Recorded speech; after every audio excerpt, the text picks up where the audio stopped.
Hello, we are live. Happy Wednesday, February 16th, 2022. To everyone out there in Fish podcast land, my name is Brian Brinkman. I'm a producer here at Osiris Media, and I'm joined as I'm joined every single Wednesday at 4:30 p.m. Eastern with my good friends to talk about fish. RJ, Megan, Jonathan. How's everyone doing here today? Megan, I'm going to start with you. How are you doing today? I'm great. Thanks. I'm so happy these summer tour dates dropped. Summer tour dates did drop. We got a lot of news since the last time. I think that we I predicted know. this accurately in the last 3 episodes. We said, no, next week the dates are dropped. No, next week the date. We just kept getting more and more accurate. I'm very excited. Meg, what are your thoughts on these tour dates and what shows do you think that you're going to hit this year?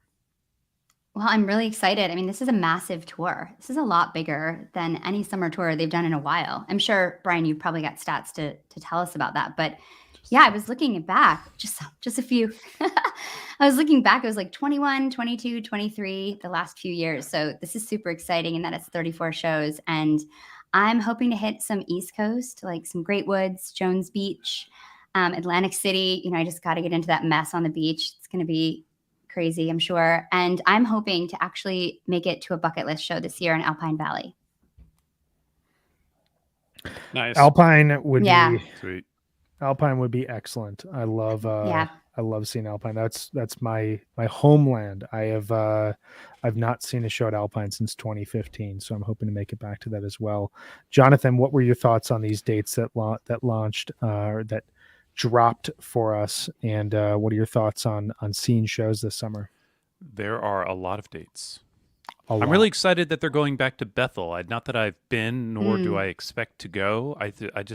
Everybody tells me that it's a wonderful place, and I think, just judging by the waves they played when no one was looking, maybe they will do something nice there. I have no idea what I will see this summer. My year is really only just now starting to take shape, but I'm sure I'll see something, and I'll be glad for it. You'll be glad. You'll be grateful, and the beautiful thing is they're probably gonna webcast a lot of these shows, so you'll be able to see them one way or the other. RJ, fish dates. You're going to see fish sooner than the rest of us here, so you're probably not that excited about future fish because you've got immediate fish to look forward to. But what were your thoughts on summer tour dates, and what are you hoping to hit? A huge tour. I do think they could have saved some space by just calling it summer. I understand that there are several dates, in the spring in terms of the calendar, but like it's summer tour, They're so technical. It's not summer till at least June. They must have run this by you, Jonathan, really, because I would have been like, just call it summer. Ever since my son learned about seasons and like what exact date the seasons change, he is like, no, June is spring.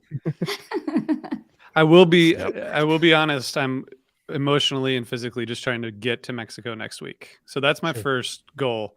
And then I'm trying to get to MSG in April. And then after that, I will start thinking about this. But I do think the man is like 1 mile that way. So I'm definitely going to go there. Wow. Yeah, we've had a lot of people say they're coming to stay with us without us being able to weigh in. So it seems like our house is going to be full. I have this text chain. We all have text chains, and I have one that's 7 people, and it's 2 of my friends from growing up, 1 person from the first campaign I went on, and then 3 people from the second campaign I worked on. And we started an email chain in 2005, probably something like that, and it's now turned into a text chain. So we are trying to go to Raleigh to meet up at my friend Jim's house, who lives there, and all get together in person for the first time in years. So that actually the first time ever that all 7 of us would hang out in person. So that's one thing I'm trying to do. That's amazing. That'd be so fun. Be really fun.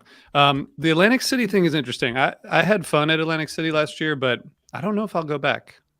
It's kind of crazy. Yeah. I mean, I only went for 1 night, but it was totally insane. And I had a really good time. I needed that like last release before the summer was over. It was definitely an interesting scene for me, it's kind of like a no-brainer. I can drive there. It's just, it's easy. I think any show that I can drive to, I try to do if it works out with my schedule. Is not top of my list. I mean, I feel like sometimes on the East Coast, I always end up going to shows that they're not my favorite venues, but I go to them because they're here. So I definitely feel your hesitation. Yeah, it's pretty wild. So I'm probably going to go to Merriweather, Raleigh, and the Man, and then maybe just show up at some other ones. I will say I've been to Pine Knob before because I grew up around there, but I don't think that the venue was on Bob Seger Drive when I was growing up, and now it is, which means that it's maybe just they like just another. Decided Bob Seger was worthy of a drive. Since then, They might have, but it means I kind of have to go because, like, You do. who wouldn't want to drive down Bob Seger Drive? Anyway, you're gonna Brian, have to take Brian with you for that. yeah, I know Brian. I know Brian would do it. I went to Pine Knob in 2014, and I was blown away that the Grateful Dead played in a venue of that size. I got really good tickets. I was like 8th row, and it was such a cozy little amphitheater. I loved it there. I'm really excited about these dates. We were getting to mid-February. We were starting to wonder, like, are they actually going to tour this year? It was a little bit nerve-wracking. No, not really. I like the 2-leg effect. It kind of feels like a throwback to early 3.0. I absolutely love that they're returning to Bethel. 5/28/2011, I think, is one of the greatest shows that the band has played since coming back in 2009. I listen to that show in full constantly. It's just got excellent flow, great playing, awesome jamming, the waves that Jonathan mentioned. I put in last night for Bethel and Hartford. That weekend looks like a lot of fun, and I could go and see some family as well as some friends on the East Coast. I put in for Alpine. I haven't been since 2015, and I absolutely love Alpine. It's where I saw my first Trey show, where everything kind of started for me. And then, I mean, every person who knows me got an all caps 4 nights at Dick's text yesterday. I was so excited. I kind of lost it when it happened. My wife was in a meeting. I ran out of my office. I almost tore the door off just to yell to her, and she had to like shush me away, but like I could see her smiling and just like beaming by it. And then we talked at dinner about how scared we are of 4 nights at Dick's because it just feels like such a massive commitment. But yeah, those are what I'm looking for right now, and trying to hold out a little bit of hope for potentially, if they do a fall tour, if they go back to Vegas, if that all comes together. But it's awesome. It's 34 shows. If they play a fall tour, we're on pace for potentially 58 shows in 2022, which by my counts is the most that they would have played since 2000, which is just kind of insane to consider if that happens. I think, Brian, I think that Fishnet counts in some runs from the old days, it counts June shows as summer, but right now the June shows are not counted on Fishnet as summer shows. So the math is not complete. But based on my scanning through summer tours, I think this is the most dates, if you count all of these as summer, the most dates in the summer that they've played since like maybe 1994. Wow. That would check out. That is amazing. Are you including the spring run, like the April one, or are you just going from June? Just from June to the last couple of days in May through Dick's. Which, someone will probably correct us, which they should do, because it's not right to lie on the internet. But that's kind of nobody's ever done it before. RJ. Those are the facts that I have. The first. Sorry. Okay. Fish as a platform to lie online. Interesting. What's the biggest surprise? Do you guys have any surprises with these dates? I think it's going to be Bethel. I mean surprise dates, like things you weren't expecting. Things you weren't expecting on the dates. Bethel? Yeah. Bethel and the 4 nights at Dick's, I would say. I also was surprised to have a 3-night opener in Alabama. That surprised me. Yeah. It's an interesting like southeastern leg that they're doing at like a beautiful time of year. I bet if anyone travels to that, it's going to be a ton of fun to get down there. It's still a little bit chilly in the Northeast, a little bit chilly in the Northwest. Just like a great time to jump down there over Memorial Day and just get this vibe of summer almost immediately. So nice. I'm really Yeah. excited to see some Midwestern fish too. I haven't seen it in a really long time. And as a Midwesterner, Alpine is kind of like the hole in my scorecard that I never went to. And I was like, I'm about to make it right this year. Excited. Yeah, I was considering, can I do like a jump back to the Midwest for Deer Creek and then a jump back to the Midwest for Alpine? But you know, the webcasting last year was so much fun, and I'll handle it that way. But we're excited to dive into this tour as it unfolds. Just about 3.5 months from now. That's so crazy. I mean, we'll have 8 fish shows in the can. We'll know kind of what this 2022 sound is going to be like, and then the band hits the road with a vengeance again. You know, these 34 dates really feel like we're moving past the last couple of years, and we are just back on the road like we're 25 years old again. It's pretty amazing. It's too bad they're going to just burn it all up and be exhausted by the time they get to Dick's. It's going to be it's going to be mail in 4 nights. We'll just do whatever. They'll just play Tweezer all night one night, and everybody just lay down on the grass and be like, fine. So those of you who have joined have seen in what we're discussing here today is not necessarily 2022 dates, but we had to jump into it because we're so excited. We are talking about an album that is 28 years old as of next month. Fish's Hoist. I knew you had props there. I like that. Look at that. That was cool how you did that, Jonathan. You like that? Mm-hmm. I'm really excited to dive into this. I've watched Tracking again. I've listened to Hoist.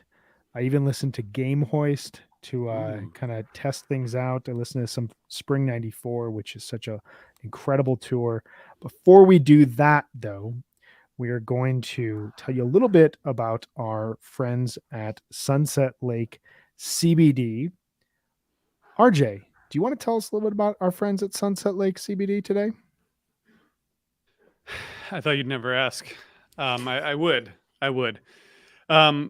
So if you're a CBD user, you should not be spending a lot of money. You can get affordable, high quality CBD straight from the farm.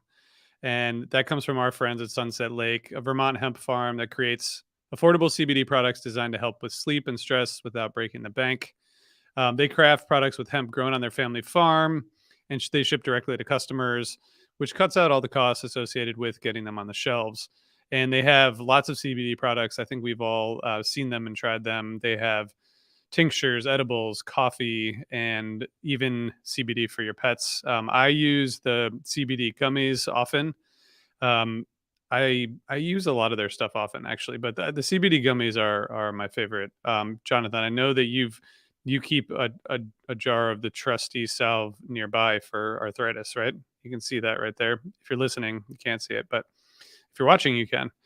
They're great, and we really appreciate them. And you can check them out at sunsetlakecbd.com and use the code HFPod for 20% off. And we appreciate it.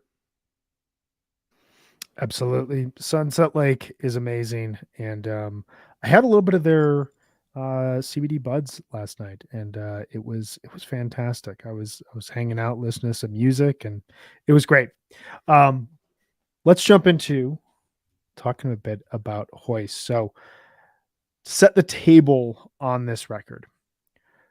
Jonathan, where was Fish kind of in the space of their career in the fall of 1993 as they went into the studio to record the album Hoist? A little bit of everywhere, right? So they were playing large theaters, tiny college arenas and things, little tiny amphitheaters that year. In the summer they played like Wolf Trap and all the little, small amphitheaters, big theaters as well. And they were shifting musically a bit, right? They were breaking into more reel's maybe a harsh word to bring out, but more intensive jamming. Still very high energy, not really getting into space jamming or anything like we would hear a year later maybe, but they were playing a lot of shows, and they were really on top of their game at that time, but not huge yet. Yeah, it's a really interesting period to go back and listen to them. I think about the dinner and a movie that the band showcased from Great Woods 93 last summer. I think it was last summer, where they're playing this amphitheater that they're going to play twice this upcoming summer. They've played so many times in the last few years. And it's a standard amphitheater across the country, but like it's really the only amphitheater that they can play in early summer 1993. They would play a few others throughout the summer, but like by all accounts, it's really scattered attendance. And they're this little secret at this point in time. They're really kind of breaking out of their musical shells, but also you would imagine there's a kind of internal momentum to kind of push forward musically and production wise, and also to push forward in terms of how they're heard across the country. RJ, what are your thoughts about this kind of 1993 transition into 94? Yeah, I mean, it's interesting because I feel like they were trying to keep everything that they had built in terms of the humor and the connection with the fans while expanding. And I think Hoist is a good representation of that, just in terms of the way the music, especially watching the tracking talk again, which I hadn't done in a long time. But yeah, the fall 93, I think August 93 is really when we start hearing modern Fish really for the first time, right? In terms of improv and the way they're approaching improv. But once they get into fall, I think fall was actually a little bit more like spotty than summer in terms of that. So I don't know. I don't know where they were in that time mentally, but I feel like they were, just on the verge, which is kind of a cool time to put together an album like this. Meg, when you hear kind of Fish 93, Hoist, and Rift, like where do you kind of draw the through line there? It's really interesting because I was thinking about it and also like researching a little. And Rift, was a big change for them. They started really maturing in their themes and writing songs. Tom Marshall and Trey started writing songs that were much more personal. I think that they really delved into that. And I think that kind of cracked open a new space for them. And so I think they were kind of willing to take some more risks and be more personal in their songwriting after Rift. And I know that in Rift, they had a lot of control and kind of boxed out their producer. And I think, like you were saying, RJ, they were trying to expand, but still stay true to themselves, which I think it really shows on Hoist. They want to make a rock album. I think maybe they have some influences that want them to get on the radio. They're going to make a video for MTV, but they're still so Fish in that. I think I see, them like walking on rocks, like in recording sessions and like hitting lemonade jars. And it's just so interesting seeing like them try to be them, but also try to stretch out. And it's just so cool because this album has so many things that are so essential Fish, and then so many things that you could hear on the radio station in 1994. It's really interesting. Yeah, the line they walk of, being true to themselves, which I think they're successful at, while making concessions to the possibility that the record label and they could make money on an album. And so use going to LA to make the record, and which, I know is, and working with a producer and just kind of changing their methodology to at least some significant degrees. It definitely put a lot of people on edge. we'll get to that because there's a lot of edge that lingered on this record for a while. It's interesting you talk about like the dynamic of staying true to Fish versus this other, this pressure that they may have been under with Blues Traveler and Dave Matthews Band, two of their compatriots, kind of breaking out and having radio singles and MTV music videos over the recent years. You definitely like. You ask yourself, why did this not stick as a hit single? How did this not land in the culture at the time? And then you hear Riker's Mailbox or Demand or, a song like Axela Part 2, which would leave a, person who has no idea who Fish is to be like, well, where is Part 1? Why did you put Part 2 on the record without Part 1? There's all these like Or Son of a decisions. Mule, like or Son of a Mule, a bluegrass song about aliens invading and like a mule taking a shit. Like that is so Fish, right? It's like, what?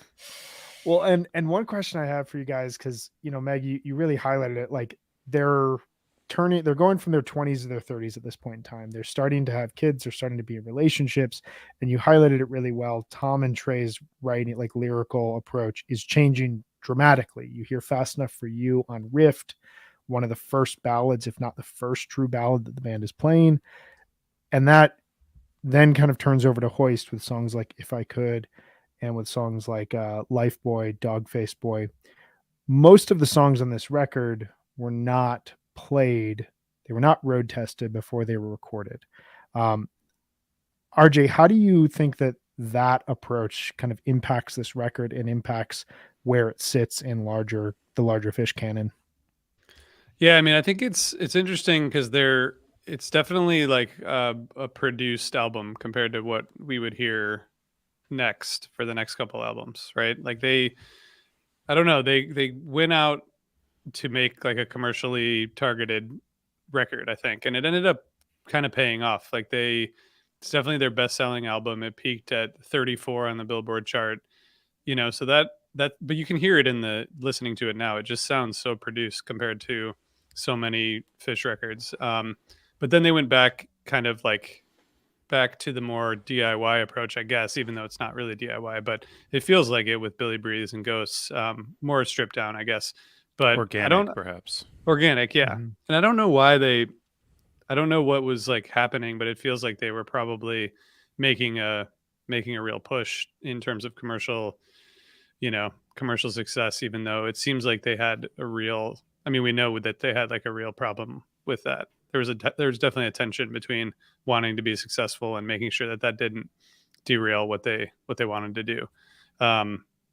But yeah, it's sort of an interesting time. I don't think it's been very, the Tracking documentary documented it, but you don't hear a lot from them on what they're trying to do or why, and I don't think they've reflected that much on it. Although maybe in the Fish book, there's commentary a bit about of it, but I think you're right. I mean, it's interesting because like so much of our understanding of the band comes from their live tours, and between that there's a lot of blank spaces, and this is the first year since maybe 1988 where there's not a defined fall tour. They get off the road in August and we don't see them live again until December 28th, and they go to LA, which, to your point about the Tracking video, the shots of them in like suburban Los Angeles and on the streets of LA, I don't think they've ever looked more out of water than they do in those. Like, there's a shot at the end of Fishman like on the side of a busy road in Los Angeles with like palm trees behind him, and he just looks so out of place. But that whole period, it feels like they're almost putting pressure on themselves to do something that they'd never done before, and realized somewhat quickly that their songs better evolve when they're tested live and then brought in the studio versus this current approach. I don't know. I'm going to argue against that last bit, which is to say that I think these songs do well on the record. I think they stand up pretty well. Some of them, in fact, are rarely surpassed live. Like, say, Julius, for example, it's always good live. It's always fun, but the album version is outstanding. Obviously, Wolfman's Down with Disease, grew some legs and have done really great things. But I think the versions on the record stand up really nicely. I'm not shocked that Down with Disease wasn't on high rotation on MTV. But if you look at what was, it makes a lot more sense. Sample too. Sample. I thought that was the more kind of like that's a Fish is playing a pop song. That is. What universe is that really a pop song? It's the poppy-ist song of Fish's. Maybe that's Fish's like translation of a condensed rock song, maybe. Sure, It's got that arena flash to it, but nobody else is doing anything like that in arenas at the time either. So I don't know I always, you know, you always heard, and at the time you were hearing people complain. It was like, oh, they're gonna play the songs from the new album. They do it it happens every time, and it was happening then. And you know, what's to complain about? These are good songs. I think there's always something to complain about, which is the interesting the interesting barrier that we find ourselves with, like just such love and appreciation for this band, with like, you know, nitpicking from a fan base standpoint. Let's jump into that though, because RJ, Jonathan, Megan, I am the youngest of all of you. I will remind you that until the end of this podcast. But even 6 years later, after Hoist came out, I remember being told not to listen to this album by people who were trying to get me into Fish, because they were like, it's their poppiest record. RJ, I'll start with you. You saw your first Fish show in October 1995. What do you recall? You're coming about a year or so after this record comes out. What do you recall about this record? This must have, I think this was the most current Fish record at the time for you. Yeah. Yeah, it was the first one that I got. I think I got it when it came out on CD. And yeah, I mean, I don't know. I didn't really know anything, you know, and I didn't know any better. I didn't have anyone telling me not to listen to it, so I'd listen to it. I was also collecting tapes, so that was part of it. But yeah, I mean, it was definitely a CD that I listened to all the time. It's pretty weird, you know, at times, and then it's exactly like a Fish show. I think most of their albums are. I mean, not most of them are. There's like great, nice, beautiful moments, then there's really weird moments, and it feels to me like it's pretty in line with a Fish experience. But when it came out, I think it definitely felt like they were in a place fan wise that they hadn't been before. I remember like someone that I went to high school with, she told me that her dad had it and really liked the CD. So like there were definitely like middle-aged dads, you know, in the 90s who were listening to this album. And I don't think they were listening to other stuff, because I mean, just think about how music distribution was in those days, right? Like the CDs that you were allowed to buy were the CDs that were like sold in CD stores, you know, unless you were like, you didn't have like, if you went into the CD store, into Tower Records or whatever, there's like, listen to this CD, which is new now, and like you might just pick up a CD from a band that you hadn't heard before if you like the store, which I don't know, it feels pretty different to me than now, where like everything's much more diffuse. But Jonathan, you should tell me if you agree with that or not. But I felt like it was getting pushed in a commercial way that they hadn't been before. Yeah, I mean, I can't argue about the getting pushed in a commercial way, but I bought this thing the day it came out, and I was a fan. I had not seen them yet, but I had the albums, and I had tapes and everything, and knew there was a new Fish CD coming, so I went out and I bought it on the day. It was at March 29th. That's it. 1994, and I still have that CD somewhere. I haven't spun the actual CD in a long time. And yeah, there was some hype, but I think your assessment, RJ, that it is a good bit like a Fish show, and that it kind of encompasses all the kinds of things you get it from a Fish show. It's not off base. It's a lot slicker than that, though. But that's not bad. It's a good listen. I want to step back to know what it was like on March 29th, 94, when this record comes out and Fish fans all across the country go out and buy it, and they put it on. The band's not going on tour for another like 5 or 6 days. They start their tour in early April of 94, and they press play and they hear, you know, Julius, which is just such a great opening track. So many like background sounds. It's such a great use of the studio. You've got the Tower of Power horns. Then Disease comes on, future classic Fish song. I don't know what it was like to hear it for the first time, but then that riff starts, and anyone who's heard Worcester 93 is like, oh my God, this was the jam out of Auld Lang Syne. And like, what a cool moment that must have been. That was a big moment for me, because we had that show already, and we had been listening to it a lot, and we continued to, but we got it was like, oh, it's that. Yeah, it was pretty exciting. It's I remember that connection too. Moment. Yeah, I remember that connection too. It was weird though, because I was super into Rift. I started listening to Fish in 1994 and I was so into Rift. And then because I was into the Grateful Dead, I just got bootlegs and that became kind of like my focus. And I remember listening to like a little bit of Picture of Nectar. And then I remember listening to Hoist, but I was so into collecting shows then. And so I remember just that was my focus. And so I think that for me, the studio albums remained kind of not as important to me. And I think that like I remember listening to it, but it just didn't seem as kind of crucial to understanding the band. And I think especially once we got further into 95, when they were playing so many of the Billy Breeze songs before the album came out, it was like we already knew all the songs before the album came out. Same with Story of the Ghost. So it's just interesting on this album how they did that reverse. I wonder why they did that. I don't know if it has something to do with like the songwriting, like they wrote them and then they wanted to put them on the record right away. I have no idea, but there's not a lot out there about that and why they made that decision. I know they have a lot of regrets, it seems, about the production of like trying to get on MTV. And there's a quote of Fishman saying that that was the last time they ever took someone's advice over following their own instincts. And I think that that's true. You can see that with the rest of their albums. They're their way and they road test the songs. And yeah, so it's interesting.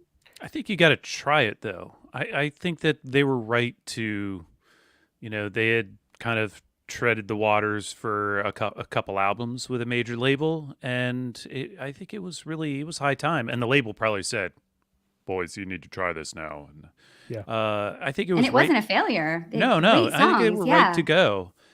It definitely made it clear to Elektra, their label at the time, that they could reasonably sell an album, and I think it probably did reasonably well through the year. I'm just making this up in my brain, and yeah, they're not going to be.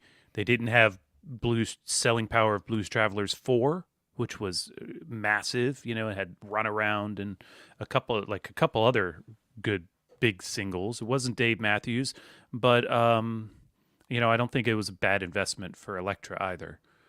I don't know though. Maybe, for all I know, they're still repaying advances on it. But this record hit number 34 on the Billboard 200. It was at the point the highest charting album for them.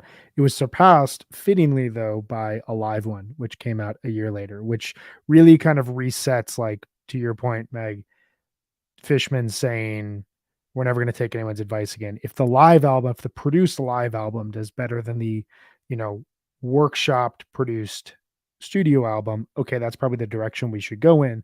But it is, RJ, you talk about this being like a Fish show. I never thought about it that way, but it's such a good way to put it. To me, this is like the CD. Even though I was told not to listen to this album, this is to me the album that you almost should hear first. Like, it gives you a bit of everything about Fish in a way that no other album totally does. Like Rift and Billy Breathes and Story of the Ghost, I like better than Hoist, but they're more thematic and they give you kind of more of a mood of Fish. Whereas if you like Fish music in general, Hoist has something for everyone on there. It's got rock and roll, it's got potential jam vehicles, it's got ballads, it's got a lot of weirdness, it's got bluegrass. I remember when I was first getting into Fish, one of my best friends who I got into Fish with, this was just like this CD we would pop in his car and just blast, because it just gave us that, like, in 35, 40 minutes, an encapsulation of who Fish is without additional noise, without having to, like, deal with potential sound issues from bootlegs, without having to, like, we knew this record, it flowed really well. And outside of Riker's Mailbox, which my friend was terrified of, whenever it would come on, like, everything else just like hits really, really hard. So it feels like a great snapshot of the band at a time in their career that, even if we all look back on 93, 94 and don't immediately think of Hoist, like, it really kind of encapsulates this pure era for the band in a really cool way. Yeah. I think in the tracking documentary too, like, you can see that this is like the kind of mature nerdiness was apparent, it was clearly like before the kind of partying and the scene started getting too big. It was like them at their peak of nerdiness and but also maturity. Like they knew what they were trying to do, and it's fun to watch that because it's interesting to see them like, you know, just having fun, but also doing completely absurd shit for an album. It's not like they were taking themselves too seriously, but it's also clear that this was like before the scene became like a problem for anyone, you know? They're serious musicians, but unserious people. Yeah.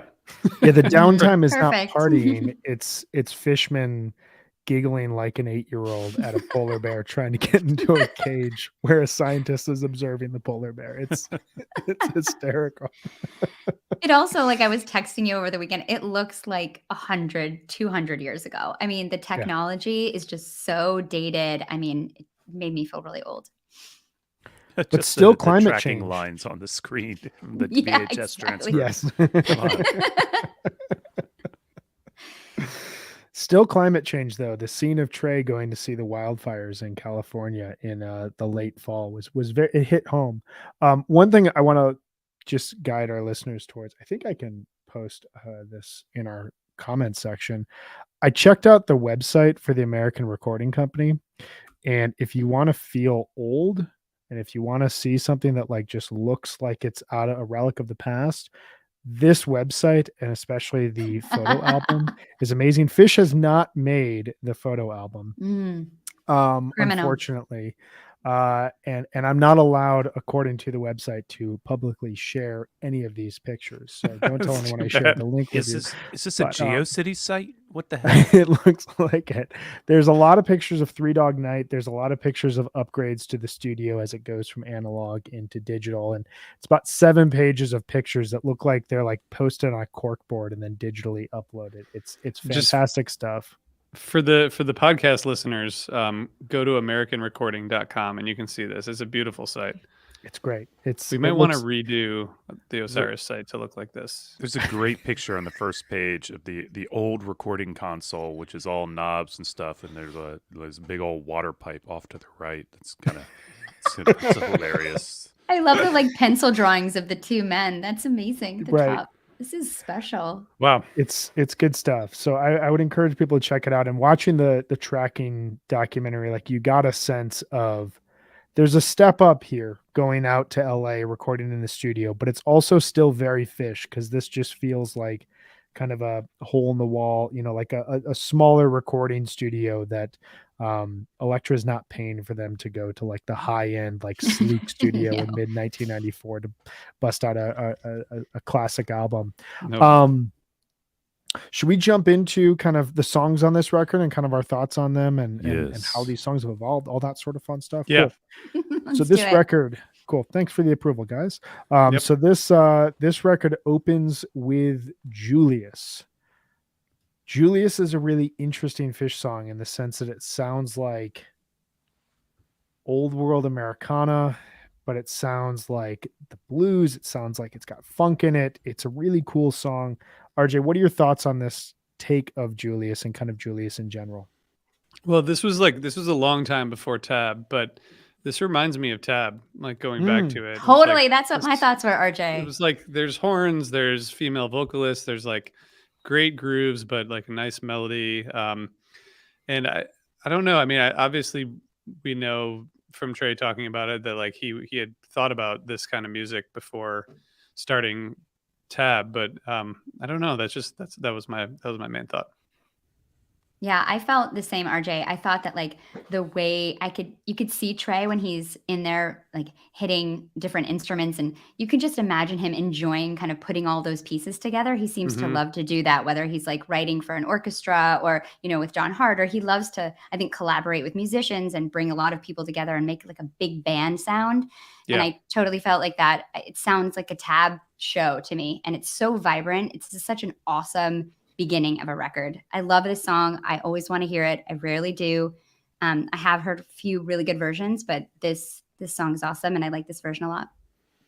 I mean, it's just interesting. The bass line, like, you know, it's going to be good from the first kind of right hits. away. Yeah. It's interesting because I feel like I see this song so much as a set closer or as an encore, but hearing it in this way, I was like, this is such a perfect opening track.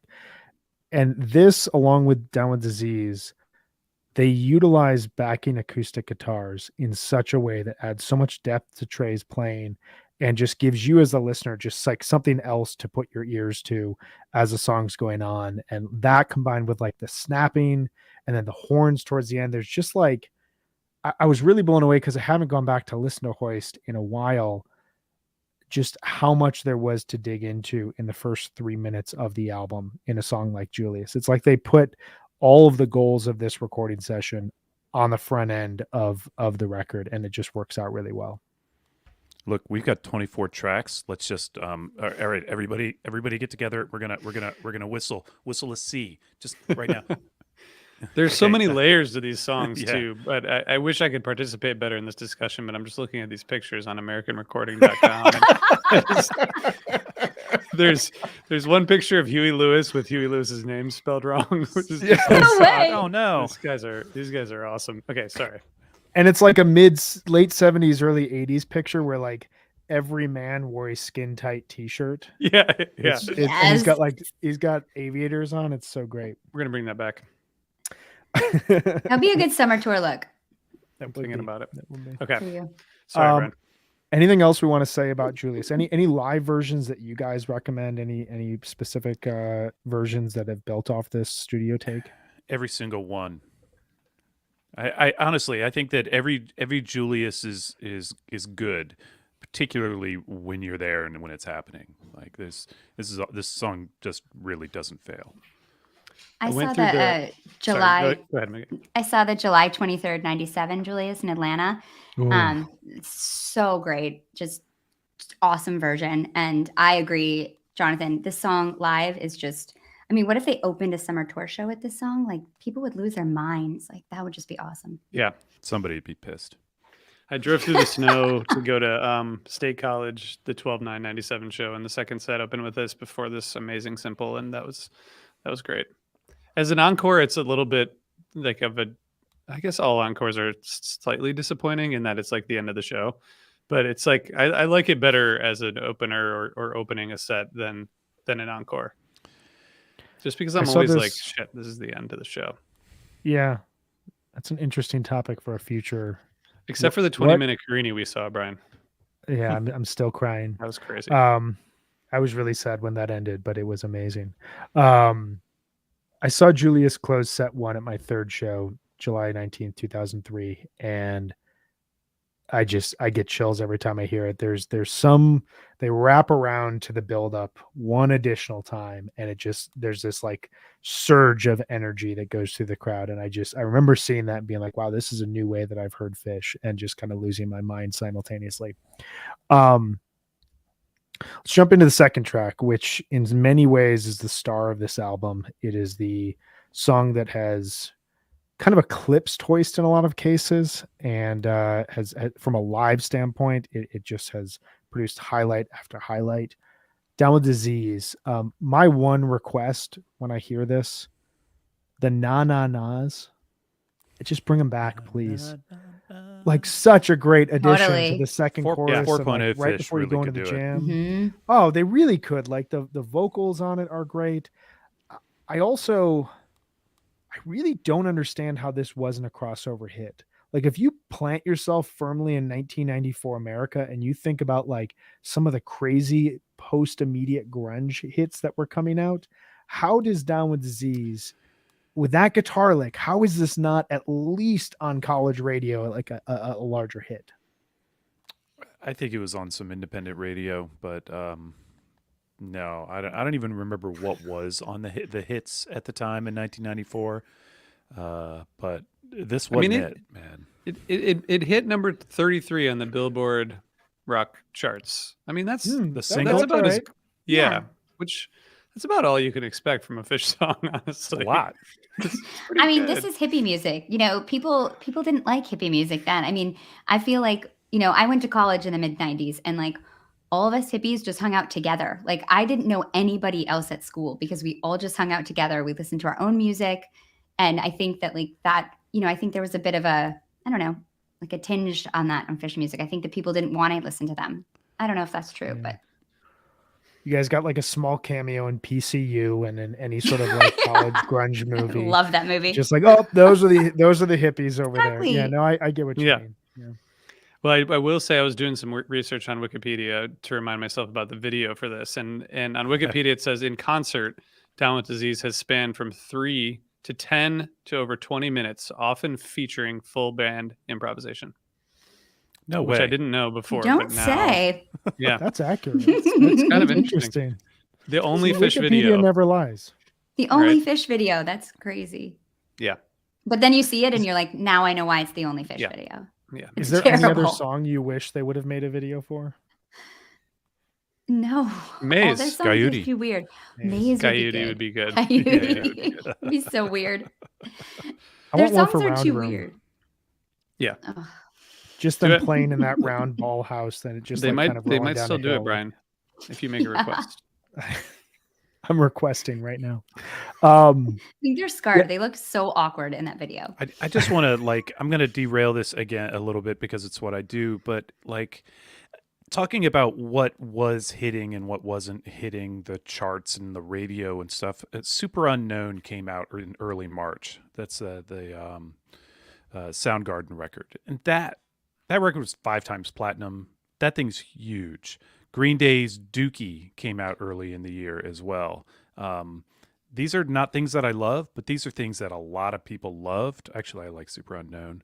Alice in Chains' Jar of Flies came out in January. These are the kinds of records that were really dominating the charts at the time.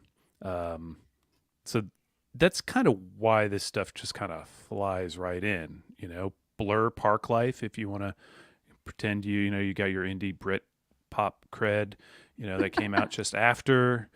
Nas Illmatic, hell, a lot of Amazing my album. friends were into hip hop and were far more excited about that record than they were about Hoist, even though they would be going to Fish shows that year.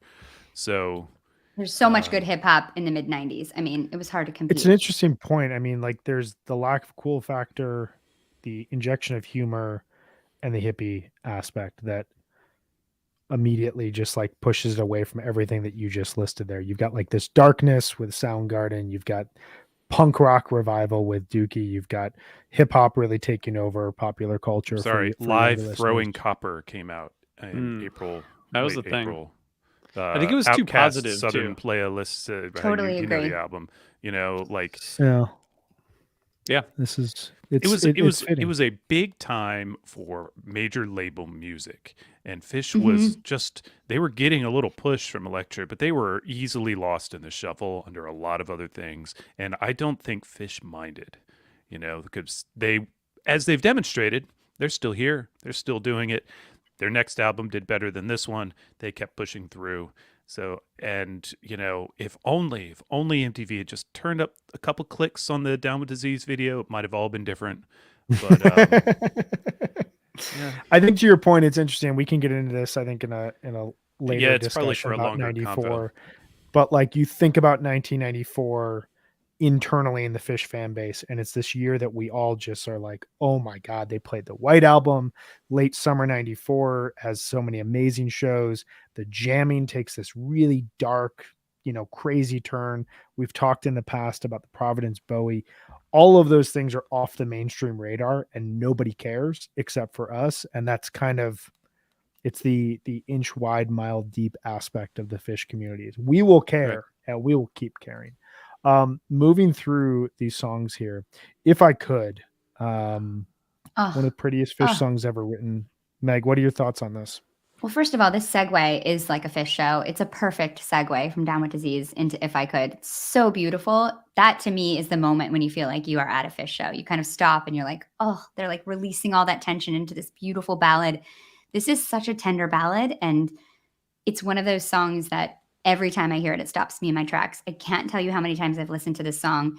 And every time I hear it, I always hear Alison Krauss singing in the background because it's so perfect. It's beautiful. Trey sounds great too. And it's cool to think back on how Trey's singing has evolved even in the last few albums. And I think you really hear it in a song like If I Could. It's just a beautiful track. Alison Krauss delivers like big time. I like the if you go on fish.net and read the the song history for this one. Apparently Trey wrote it for Amy Skelton, who was, first fan, early merchandise queen and whatnot. And, after she was going through a difficult time. So it's not written necessarily from a perspective of romantic love, but it certainly connects to that. And I think a lot of people think of that when they listen to it, but it's, it's just a beautiful number, beautifully executed. Yeah, the number of guests they had on this album, I think, is probably the most of any album, and the layering is great. From the just with the, you mentioned earlier, the acoustic instruments and the background singing, it all works great. I think, Megan, I was thinking about your point about his voice, Trey's voice, more in terms of Lifeboy, but his, like, if he were to record this now, it would sound totally different. Because now he has like a much more kind of powerful singing voice in terms of a ballad, and on these songs he's a little bit like soft. He's taking like a softer approach. It still sounds good, but it's just so different. I think he's not as rehearsed or practiced singing ballads then, right? Like now he actually sings them quite a bit and feels more confident, I think. And he's been pretty open about how he's thought about his singing and has gotten so much better. So I agree. He's singing really soft, but it's beautiful. Yeah, his primary mode of singing was loud club, up on the mic kind of singing prior to this, so doing a ballad in the studio is a big switch for Trey at the time. It is interesting for a band that has not spent really any time writing ballads in their first 10 years.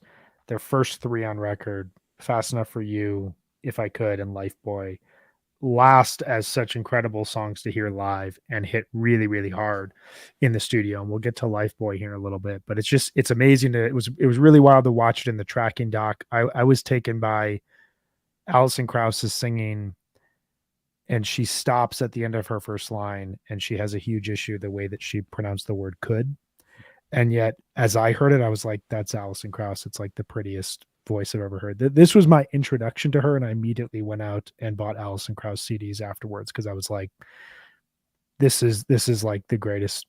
This is one of the greatest voices I've ever heard. We can probably skip Riker's mailbox, even though it's this interesting moment on the record where, to Jonathan's point earlier, it feels like Phish is injecting themselves into this album on purpose. Deep Star Trek reference, though. Come on. We'll deep. We'll do a Star Trek episode sometime in the near future. Let us know in the comments if you want a Star Trek available episode. That day. Me neither. You guys will miss it, but I'll host it, and I'll play some clips or something. I'm not up for that kind of research. Sorry. I don't even have to research it. I'm here. I know, but feel free to carry on. There are already too many nights where my wife is like, "What are you watching on TV right now? Is this for research?" And if it's Star Trek, it might. I'm not saying I'm opposed, but it may cross the line in the house. A lifetime of research. A lifetime. It is like Phish. There's already so much of that. I think it's really interesting that they put this song on, because it's just kind of there to fuck with everyone. Well, I very quickly, again, in the Fishnet notes, and I'm not sure their source on this, but apparently the Buffalo Bill was an outtake for the album, and a bit of the Buffalo Bill performance is the foundation for this track. I think in reverse. Yeah, exactly. I think that's what they're getting at, and then they got the producer's next door neighbor, Jonathan Frakes, a.k.a. Will Riker, the Star Trek Enterprise, Starship Enterprise D, to play trombone. So, rad. Fun. Do you guys, sorry, I just want to say, have you guys heard Tom's story about Buffalo Bill? About writing it? I don't think so. About what the lyrics are about? I can't remember if I have. Okay, we got to, Future episode. We'll address that soon, because it's amazing, and it's a great story. Okay. But that's not on this album. That should be a deep dive of some sort, of maybe a lyrical one. That's an interesting idea. We can do it. Big tease right there. Thank you, RJ. That's an interesting idea. Amazing. Jumping into the 5th song on the record, Axilla Part 2, probably lyrically the better option over Axilla Part 1 to put on record here. This song rocks, Like, this is one of the best rock songs Fish has written. And when the guitar comes in and then the immediate riff comes in, I mean, this is like one of the best produced rock songs that the band has ever played. RJ, what are your thoughts on this version? I just went back. I mean, I just listening to it was reminded of the show that I saw and Jonathan saw in Vegas a couple months ago when they played this for, I don't know, 20 minutes or more or something. So Yes. awesome. That's So really jealous. that's That really was my rad. only thought about it. Sorry. That's all. Otherwise, it's fine.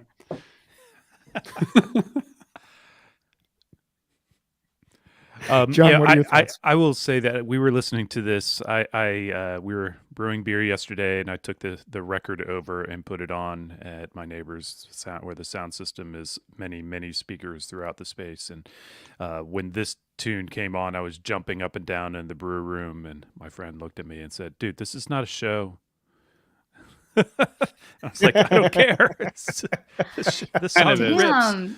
Yeah, he sounds kind of lame. He needs to No, like he's get into it. pretty awesome, but he knows how to call me out, so that's fair. That seems fair. Yeah, no, but yeah, this version on the record, it's just it rips. It's so good, and yeah, the shout out to the Vegas. The fully realized Axela Part 2 Mhm. from Yeah. Las Vegas. The dream of so many of us that they would just jam out that last riff. Meg, what are your thoughts on Axela 2? Did you ever see one live? No, I've never seen it. I Never didn't mean seen to bring it. up a sore wound there. I know, apologize, I but, know. Another reason why I was like so sad about missing those Vegas shows, but this song also has really great lyrics too. Like the music is amazing, but I also love the lyrics. And I think that they can kind of get lost because the music's so good, but this is just such a great song. And I don't understand why they don't play it more often. And I want to make a real just request and beg the band. I would just like lose my mind if I heard this song. It'd be so fun. This is just classic rock and it's so good. It's only my second time seeing the part 2. well, yeah, you First get one- it Yeah. First throughout one was in 94. 94. Yeah, it You was get it gone throughout for a 94 long and time. 95. And then the last version was December 31st, 95 until Shoreline 2021. And in somewhere in 96, I don't have the exact date. I think it's fall. Axela 1 comes back for the first time in 3 years. And to this point, or to early 2020 or mid 2021, that's the only version that we get from this song. I wonder if it's going to be like a curtain with curtain type of thing where we don't ever hear the curtain anymore. Every time that song starts up, you get the curtain with, because the band has brought it back, and why wouldn't they play it in full?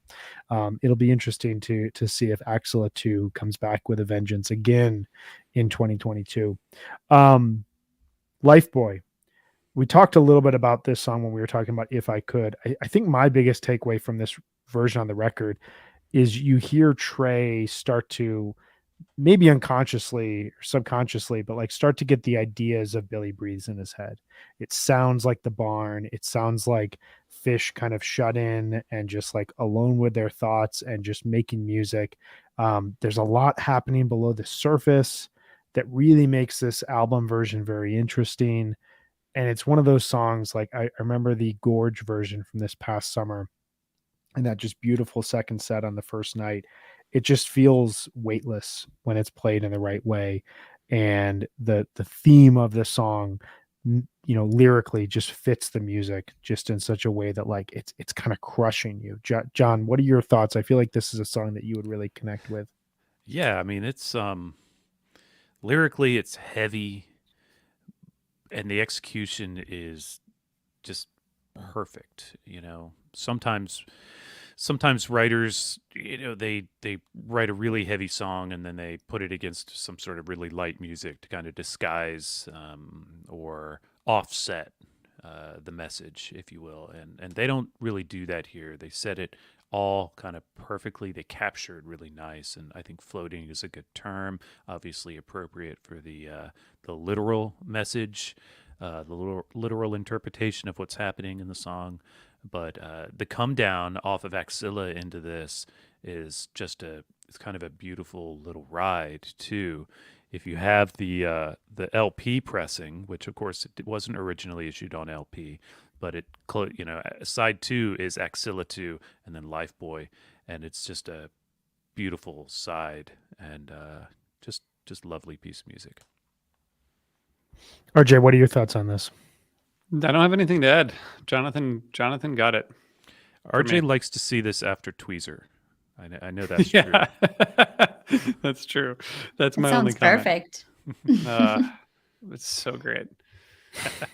I mean, the song is so earnest. I think that's what's really amazing about this song. And when Fish is really earnest, I think it's just incredibly beautiful. I saw this in 1996, and then I saw it again in Charlotte in 2019, which was a really fun show. And the hush that went over the crowd when the song came on, I mean, it was incredible. People were crying. It was just it's such a beautiful song. Yeah, I saw this in Vegas 04. It was the first time I saw it, and I hadn't really spent a lot of time with the song at that point in time, and it came in the middle of the second set that is deeply, deeply underrated. We can get into the Vegas 04 discussion some other day. That'll be Jonathan's Star Trek as well as RJ's Star Trek. That middle night, 4/16/04, I will defend that show, and the life buoy that is played midway through set 2 is just beautiful. What awful shows those were. Well, it's funny. I've only seen that song at another show that I rate as awful, which is Hampton 04. So it's the only time that I've ever seen him play it. So. I just want to say, Brian, I'm sorry. I would like to, let's talk about it on another show because I want to hear you defend that show. Yes. I will say that out of the 57 times that Life Boy has been played live, 17 times were out of Tweezer. So. It's fitting. It's like a yin and yang thing. You get this jamming power from Tweezer. That was one of those 6/18/94. Can you find that quickly? No. Yes. Sorry. Yes. Okay. Yeah. That's a great second set. But the last time was 12/30/96.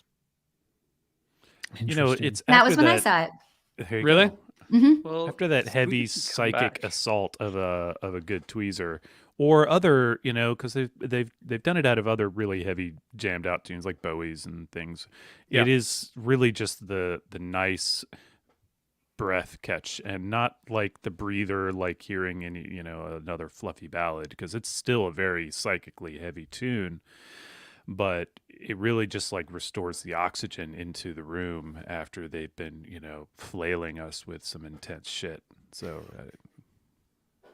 love this. I think it's going to come out of Tweezer in the Mexico version. It's going to be so great. Just put it out in the universe and put it out there. Make that request. I think that's a good request. Let's jump into the hit single, Sample in a Jar. Shout out. My brother and I have a inside joke that every time Sample comes on, we had a dude behind us at Blossom 2010 who, when Sample started, said, "Oh, Squirming Coil, cool." So, no, it just sounds like Squirming Coil. And so every time we hear Sample, my brother and I go, "Oh, nice, Squirming Coil." It was a fun inside baseball moment. But Sample in a Jar was the first Fish song I learned how to play on guitar, and that intro riff is still so much fun. If you can just get some power behind the amp, it is like you feel like a rock star playing it. You can totally understand why Trey walks on stage and is like, "Yeah, let's just open with Sample tonight." This song is so fun, and it works so well on this record. It's so perfectly captured. This song and Lifeboy, I believe, are the only two songs that had been road tested before the album, so people had heard these. I think that this is played most recently at 12/30/93. But what are you guys' thoughts on Sample? Are you pro Sample? Are you anti Sample? Where do you fall, Jonathan, in terms of hearing Sample at a Fish show and in the larger catalog? How could you be anti Sample? I mean, well, you'd be surprised. Odds are it's only going to be. Oh, I know. There's always somebody, right? Odds are it's only going to be 5-7 minutes long, and it's going to rip, right? You might get lucky, as happened at say Jamfield. You might get lucky. Or probably won't. But what's to lose? I've never played it on guitar, which is funny. I'm gonna go and figure out how. But it's it's great fun. RJ? Yeah, I mean, it's 5 minutes. Like, God, get over yourselves. I mean, I just can't imagine being upset about this. It's a great song. It's super fun to hear live, and it's a classic. So no, I don't have any time for that bullshit. Sorry. This song is amazing. If you've ever been 19 years old and cheated on and nobody told you about it and people knew, like, I don't know if that maybe happened to me or not, but I will say that this song like resonates deeply. And I feel like this is like that anthem when you get to like yell and dance and be like mad at that person in a way that like feels good. So every time I hear Sample, I'm super happy and I love it. I agree. It's a classic Fish song. Yeah. Usually it's Jonathan that takes us off course, but I feel like we need to hang out in a space and talk about Sample in a Jar. No. I thought you were going to say talk about my personal life. I was getting really nervous. We're going off on a. This is what the listeners are here for. Is that? Oh God.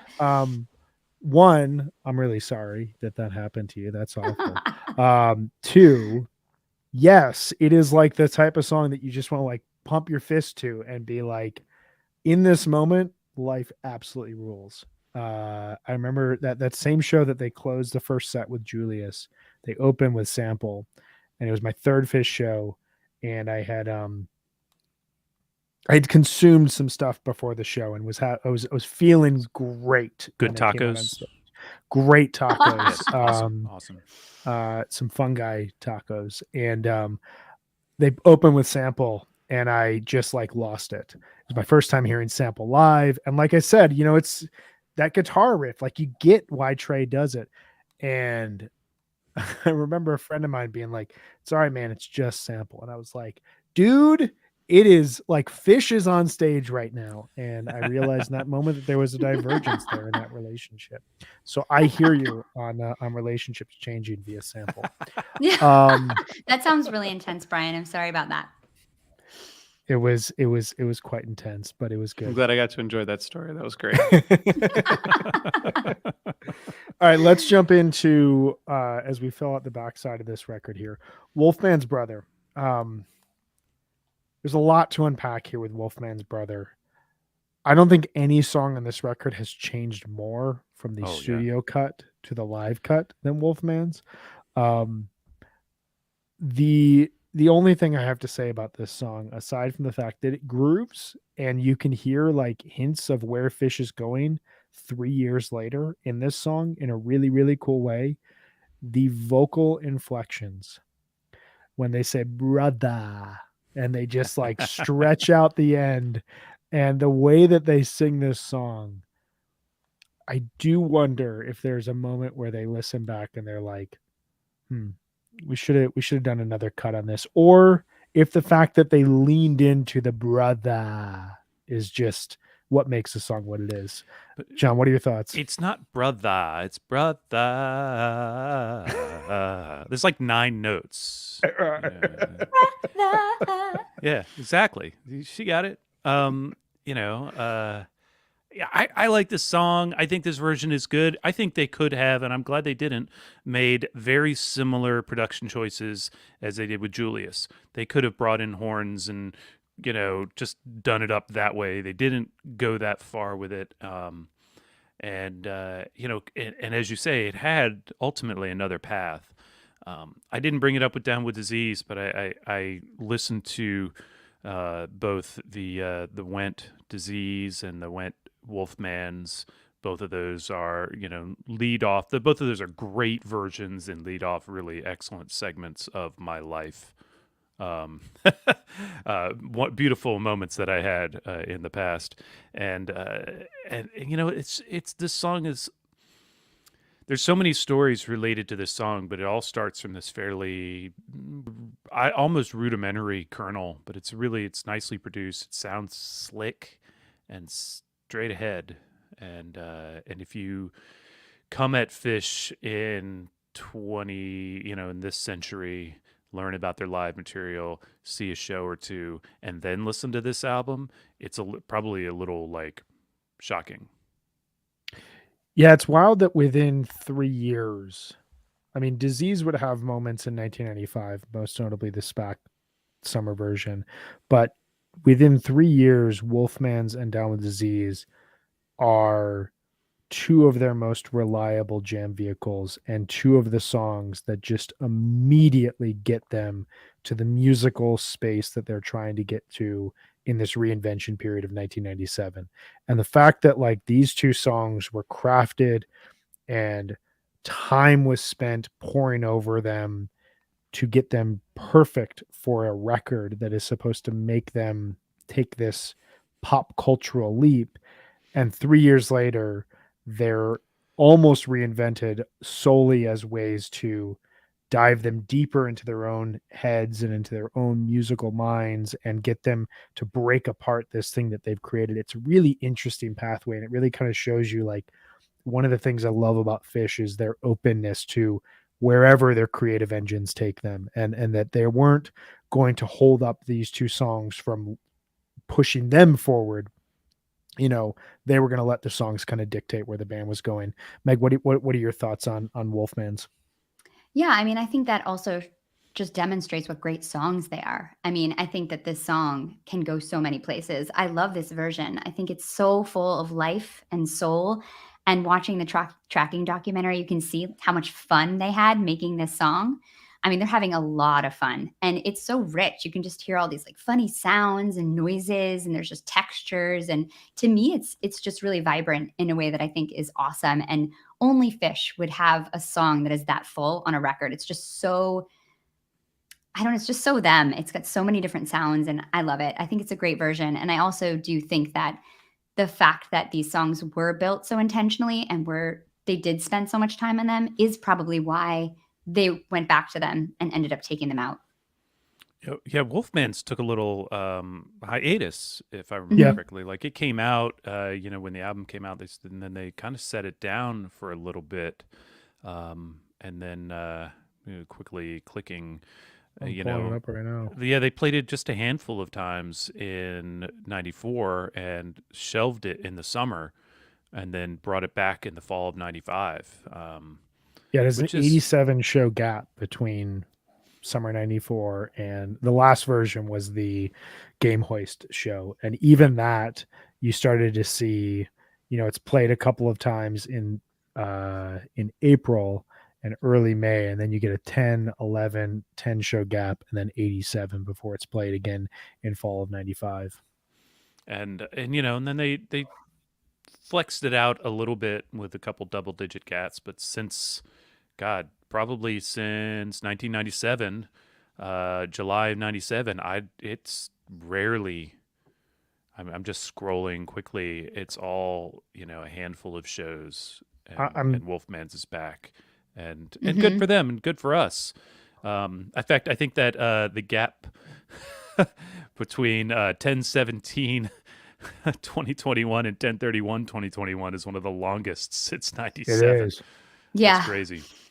Yeah, it's basically a That's 5-show gap until you get to 7/23/2017 to 9/2/2017, which is only because of the Baker's Dozen. It's 11-show gap, and then it's fallen slightly out of the immediate rotation. It's like 7 shows, 6 shows, 9 shows over the last 4 or 5 years. But I think also there's just been an injection of new material. It's a song you can almost songs every year, right? I would also argue, just in terms of Wolfman's longevity, there was no more consistent song in early 3.0 than Wolfman's Brother. It was the song that if you go back and you listen to 09, 10, 11 into 12, where there's a lot of songs that are either struggling to become jam vehicles again, or are kind of just figuring out where it falls. Wolfman's was that reliable 2-slot. Whatever it was, wherever they were playing it, they played Wolfman's in like the second song of the show, and it just like crushes and owns almost immediately. And there's such a good groove, and it just felt like a song they were really comfortable playing with at that time. All right, last third of the record, we got "Son of a Mule," which is for a variety of reasons is criticized throughout the community for its placement. I love the 1994 versions, and I love this version on the record. You get Bela Fleck. There's such a vibe on this record, on this version on the record. it feels joyful, it feels humorous, it feels like Mike's personality is really coming through in a way that it doesn't throughout the early parts of the record. What are your guys' thoughts, Megan? Yeah, I feel like this is one of the more fishy moments of this album. It's just, I think the banjo is incredible. This is not my favorite song to hear live. It's a hard song for me to dance to. But I feel like I actually understand why people feel like this is a weird spot to put the song in the album, but I also feel like this is another reason why the album stayed where it was and stayed within the Fish community, because of a song like this. This is just, if you were playing this album and you were like a normal person in 1994, you would be like, what is this? You wouldn't get it. And I think if you know Fish, you get it. You know Mike, you know his humor, you get, that they have incredible musicians playing with them. I think it's just a Fish song that I think you only get if you're into Fish. Yeah, I mean, If you were a normal person, I like that. Yeah. What is a normal? I like Son of a Mule. I especially like the fact that what it's become, and it became kind of early on a gateway to weirdness. So the song is funny, and this version is great. Bela's amazing. I'm so glad they pulled him in on this one. And but then you have like Back to the Great Went again. Something I was focusing on is there's a digital delay loop jam in there. Other versions, I don't know. There's a few other versions. There's one like that I saw that year, 12/28/97, with this kind of weird. That's the thing. This is the access point for weird in a Fish show. If they're not going to do a 25-minute 5-part Tweezer or David Bowie or something, this opens that door too. And Trey and Paige typically, at minimum, they exchange solos and riffs. At maximum, there you go, digital delay loop jam or something, equally bizarre. 3.0, they've used the Marimba Lumina as kind of a focal point for it as well. A lot of people also hate that. So, oh well. I think it works, and it's not that frequently perpetrated. So, I think it's worth it. My first Fish tape was 11/17/1994. So the 94 sound will always sound like Fish to me. That first set, and the second song is Son of a Mule. And I just remember really liking it. I love the piano guitar duel. I loved the way that I'm listening to this band play Helter Skelter to open the show up and then play this bluegrass song that, as I would learn more about Fish, I'm like, wait, this is about aliens invading. Like, what is going on with this band? And then really being intrigued. And then they break it down and it's kind of groovy in a really dorky way, but it works.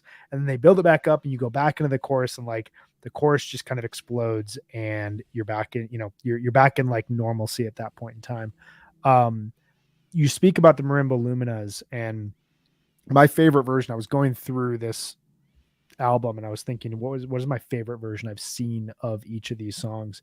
My favorite version of Son of a Mule that I saw was July 20th, 2014 at Northerly Island, which is a really great underrated show that has one of my favorite ghosts I've ever seen. But in the first set, they play Son of a Mule, and they all wrap around the Marimba Luminas, and it takes the bluegrass alien invasion aspect and really adds a literal nature to it, because when they're all playing the Marimba Luminas, it sounds like aliens are coming down to wherever you are. I think some of the complaints around this song are that when it's played live in the second set, it just takes up a large amount of real estate and there's not as much to break out of. But to your point, Jonathan, in classic rock world, where are you going to hear a bluegrass song be played about aliens invading that has a midsection that is going to jam as well? With klezmer influences, just to keep it nice. With klezmer influences, yes, exactly. Great comment here from Mad Delirious. Are there good invasions? I don't think that they're out to get us. Yes, the band is there to just delight us and kind of tickle our brains in a lot of cases. So, let's jump into Dogface Boy. This, I don't know if this is my favorite song on the record, but this is one of my favorite Fish songs of all time. it is so, you talk about the earnest nature of like Life Mhm. Boy and If I Could, you really get that, but through the kind of warped lyrical brain of John Fishman. It's such a sweet song. It really gets to the point of, this forlorning and feeling like you've completely screwed everything up. And that perspective is so interesting for them to write from. I've only seen one Dog-Faced Boy, August 12th, 2010 at Deer Creek. One of my favorite shows I've ever seen. Really wild, like 17 song second set, but really, really good. They play Split Open and Melt. The bottom falls out of it. They cannot return to Split Open and Melt. There's absolutely no way to return to Split Open and Melt. It's getting dark and just like really like just eerie at Deer Creek that night. And it was like 105 degrees. So it's just insanity. And out of nowhere, Trey starts strumming the chords to Dog-Faced Boy and sings it. And it was one of the most perfect placements for the song I ever heard. But Meg, what are your thoughts on Dog-Faced Boy? Yeah, I mean, you said it so perfectly, but I think this song is great because it's this really tender song, but it's wrapped up in a title that's grotesque, which I think is so kind of fish, like Yeah. this song is so beautiful and yeah, earnest and tender and quiet. And it has this title that's just like Dog-Faced Boy. I love it. I've never heard it. So I'm jealous that you have. You got one on this 1.0, Brian. Just Ooh, one thing. Nice play.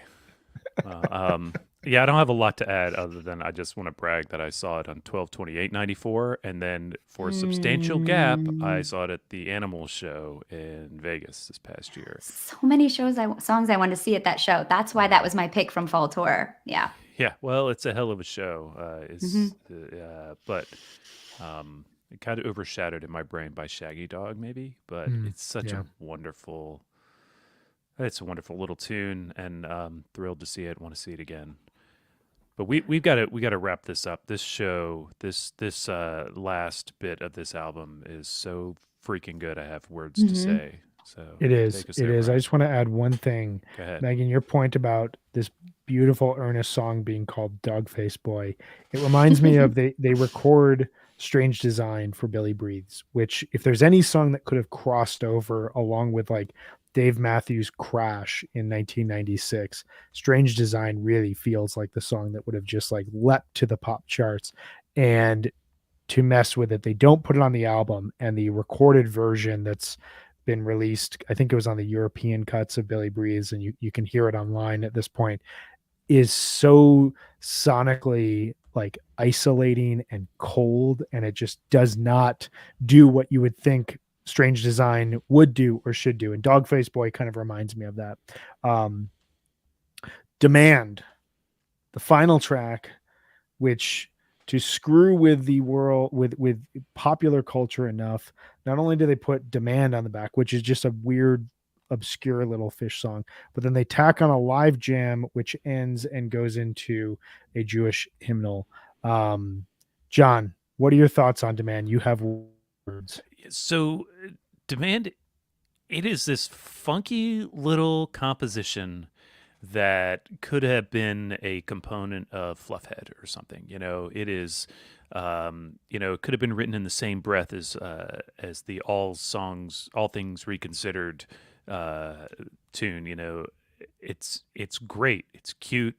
It's got these interesting lyrics about going home to see mom and dad, and which relates, I think the college audience of the time were definitely relating to this kind of stuff in the lyric here, and then it fades. Car sounds. You can hear the radio when the car turns on. They're talking about selling stereo equipment, and then pops in a tape. Wait a second. Let's Split Open and Damn Melt. It's a really good one. Holy shit, it's a really good one. Which you may or may not have had the tape for when you got this album in early '94. I didn't have that tape, but other people did and identified it, and it's a trip. Like, it's a literal like journey. You hop in the car to go see mom and dad, and you drive aggressively. The cops are out going by, and then crash, and then this hymnal to waft you up into heaven or wherever one goes at the end. It is it's freaking intense. That's the 4:21:93 split, right? And it's an absolutely crushing version, and the end sequence here. It takes up side 4 on the LP release, and it's perfect. Goddamn, everybody who says Fish doesn't make good albums needs to sit down and shut up. It's a proper way to close it, and I wonder how many Fish fans how many people bought this record out of curiosity about Fish and listened through, and that last part, the split up in a melt jam, how many of them were convinced like, oh, I need to check this out? What are your thoughts, Meg? Yeah, I was wondering if this is kind of their way of saying this is actually who we really are. We're a band that people put bootlegs on in their car, and that's because we rage, and this is what we really do. And then we rage this like incredible jam, and then we play a Hebrew song. I think that like that's them saying like, this is who we really are, just in case you were confused. I don't know. I just wonder if that's them just putting their stamp on that album. Like, this is us. I think there's something to that, but it also, I feel like it goes to the question that Brian asked at the top of, who was and where was Fish in fall of 93? And yes, this split is from spring of 93, but this is Fish answering that question. This is where they were when they go to make this record. They've had this kind of breakthrough version of the song that they've been playing since 89. And like, you know what? This is who we are. This is where we are. It's a really good point, and it's a good way to wrap it around. Like, this song Demand, it's only been played live 16 times. And part of it is because it's like a catapult. It's like a kung. Like, it's one of those songs that like, it doesn't really have a fit unless it's at the right show where it has a fit. It was brought back after 643 shows. It was played on 11/14/96 and then came back on December 31st, 2009, and has been played once since then, 901 shows later, on July 20th, 2016, and none since then. There's a lot of versions from the spring, summer of 1994, and you're right, like it allows this entry point into who is Fish as they're about to embark on this massive year. And nobody knew on March 29th, nobody knew when they're recording these songs what 1994 would mean for the band. It's just, they've got shows booked, they've got to play those shows, we're trying to push an album. The reverse would happen. The split open and melt sound is what would guide the band forward, not necessarily this album, but it's a really interesting snapshot of where they are. One thing I would just say, the 6/24/94 version, for anyone who hasn't heard it, I highly recommend it. It goes into an absolutely just blazing version of Antelope. One of my favorite versions of Run Like an Antelope ever played. It opens the second set.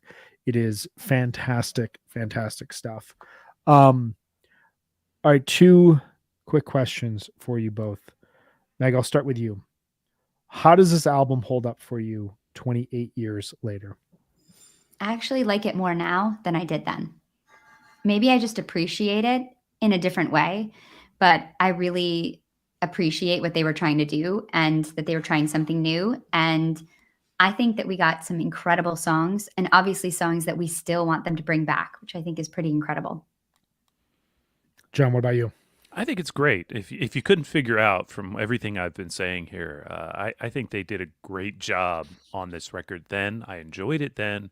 I really love it now. I mean, just dropping the needle on Julius yesterday was thrilling. It's just good music made well, and I think it holds up.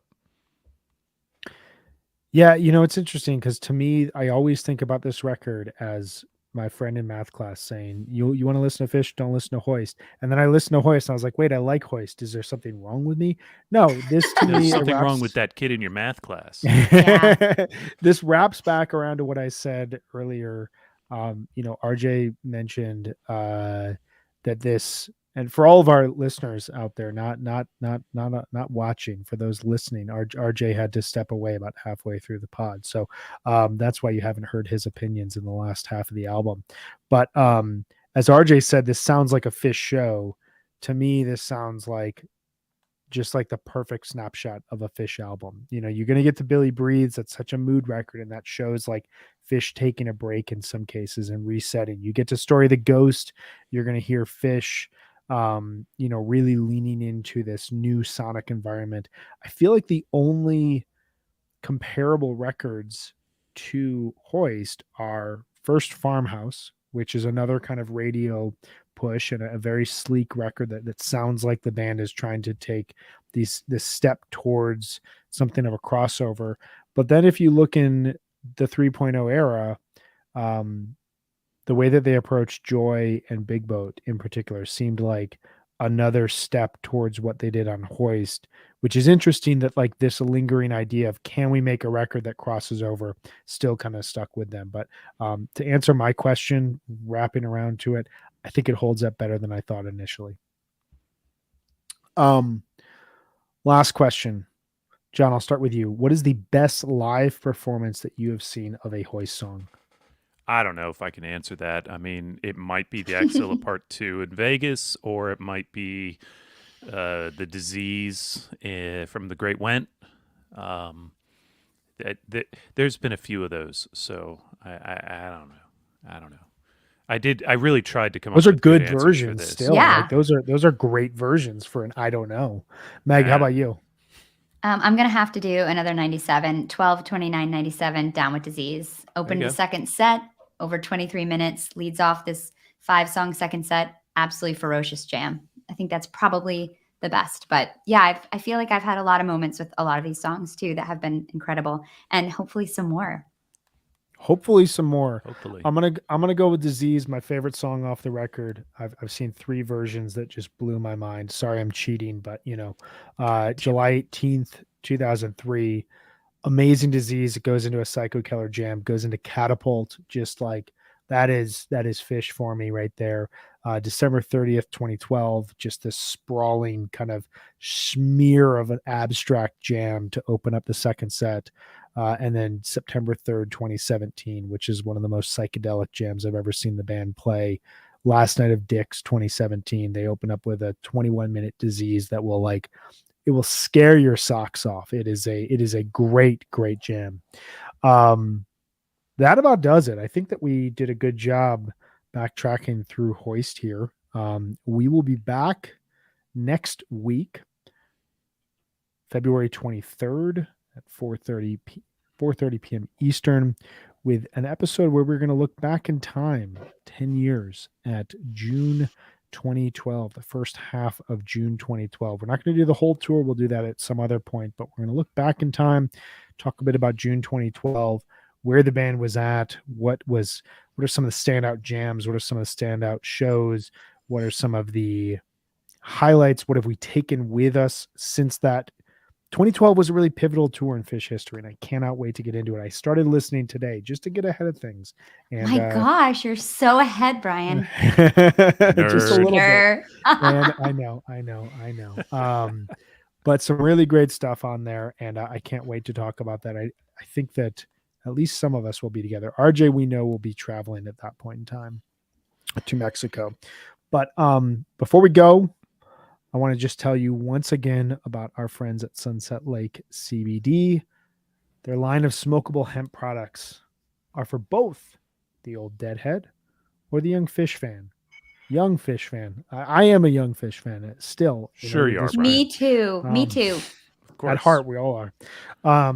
Searching for a mellow body high. Smoking CBD has all the benefits of high THC cannabis without the paranoid or anxious side effects.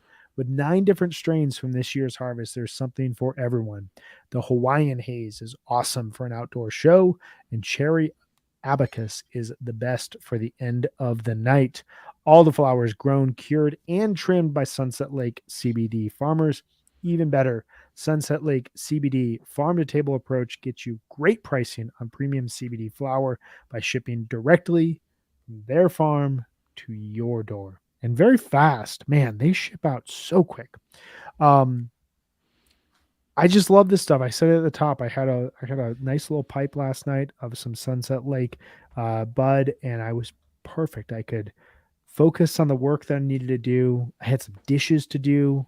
I had tracking to watch and some notes to take on it, and I could do all of it and yet not have that paranoia. I was relaxed. I was grooving, man. I was having a really good time. So please check out sunsetlakecbd.com. Again, that's sunsetlakecbd.com. Use coupon code HFPod for 20% off all products. Sunset Lake CBD, farmer owned, Vermont grown. There it is. And with that, I will wish you all a wonderful Wednesday evening, a wonderful weekend, and I will see you all here next week. Thanks so much, guys. See you next week.